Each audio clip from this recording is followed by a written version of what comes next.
Look who's out snooping around. I think he's thinking that that is a piece of lettuce. It's not, MarShell, it's a ribbon.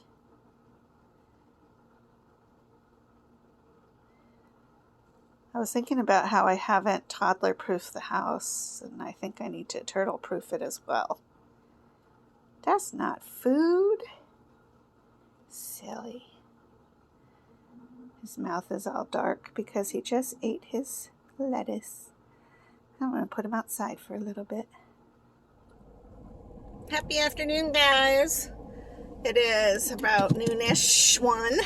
I just got done with my Davita dialysis appointment. Oh man. Well, I ended up getting an iron shot, so that's probably why I've been so tired lately. And I mean tired. I guess I would say that maybe the side effect of dialysis, the only negative.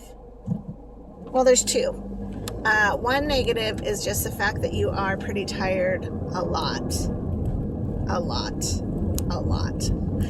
And the other is just not being able to swim, especially right now while it's so hot. I think it's going to be 98 today. And the other day, I told Donnie I did not know how he works out in this heat like this. And he said that when he got back into his truck, it was 102 in his vehicle. And so I thought that was gross and disgusting. And I just can't. That's insane. I was watching this movie, speaking of hot.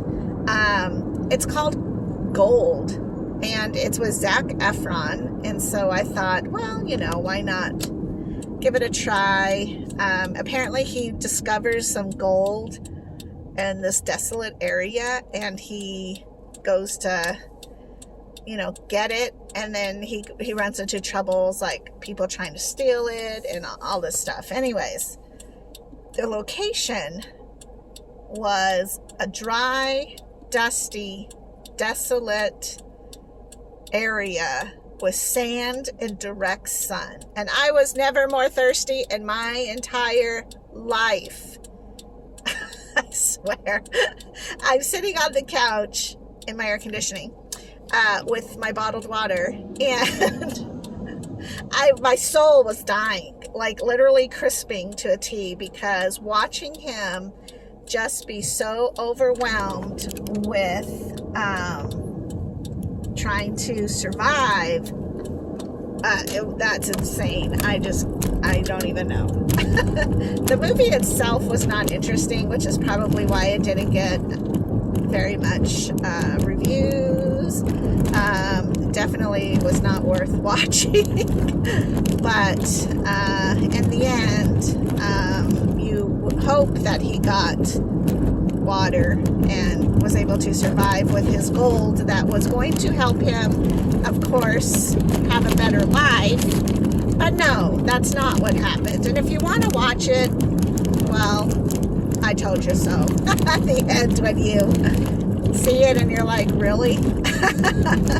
I tried to warn you that it was not worth it. But nonetheless, my Davita visit was very good. I'm just super, super tired. Again, I just took Dallas home this morning.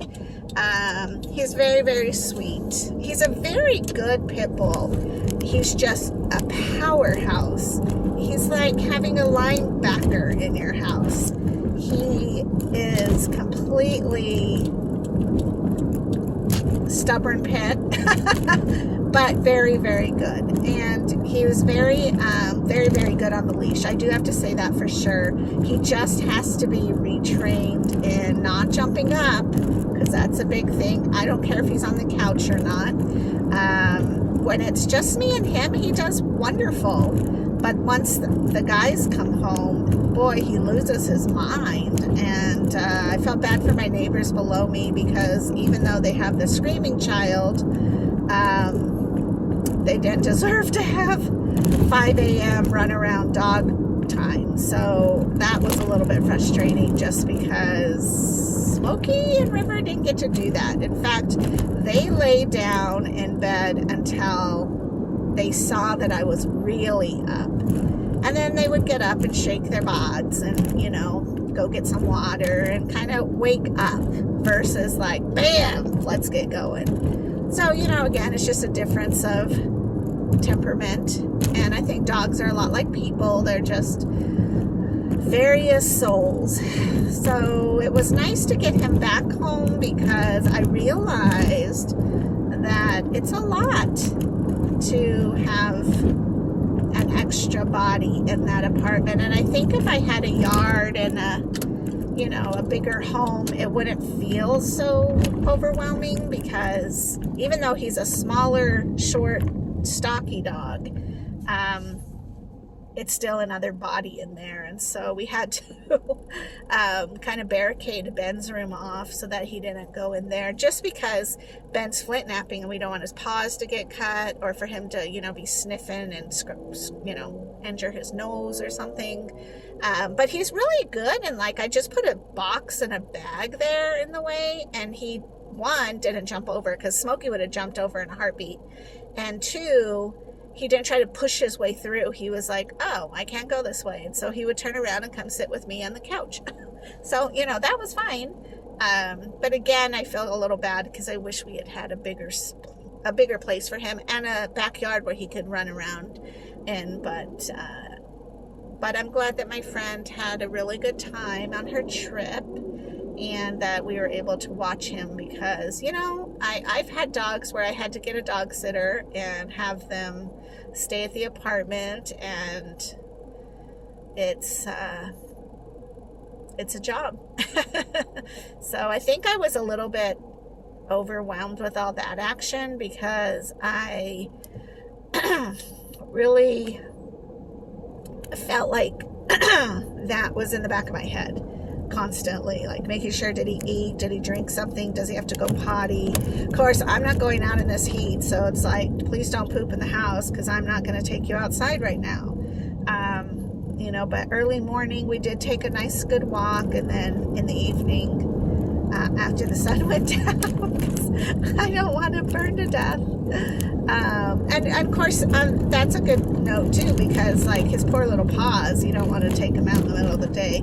The nice thing about the apartment though is that there's grass immediately down the steps. So as soon as you get down the steps, which is something I had to remind him, and I do with my dogs as well, is you have to sit and wait until I get partially down the steps, because those pit bulls can drag you down them and you are just dead. And so I make sure I go quickly down, because I'm sure the concrete's pretty warm. But as soon as I get down off of the steps, then there's grass in the shade and they're able to be just fine. But he's so funny, because he's I don't know, he's a pretty good dog. Overall, he's a pretty good dog. He just needs to realize like he's not the boss. So that happened this morning. I got up early to get my car again, because, you know, Javi's been using it, which is fine. So a combination of that, but I am so glad that I did get the iron shot, because I feel like I was super low. Oh, and I did mention to Beth that there was a day, and this happens, and there's probably many different reasons why. Becoming intimate could be the number one issue, although that wasn't the situation with me. But I actually had blood in my tube that went down into my bag.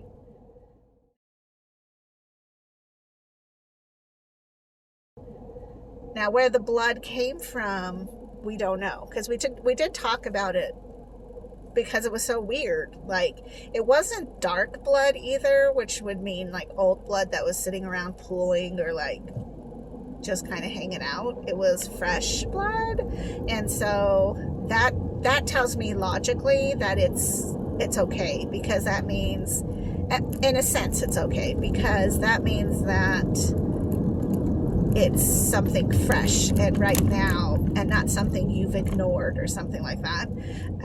And then it was only my second exchange and nothing else. So when I put in my first bag, you always drain for a moment in case there's anything left in you from the night before, which is my case. And there wasn't anything, and so I just filled like normal. And then when I did my second exchange, I connected, and when I went to drain that, that's when the blood in my tube appeared. And then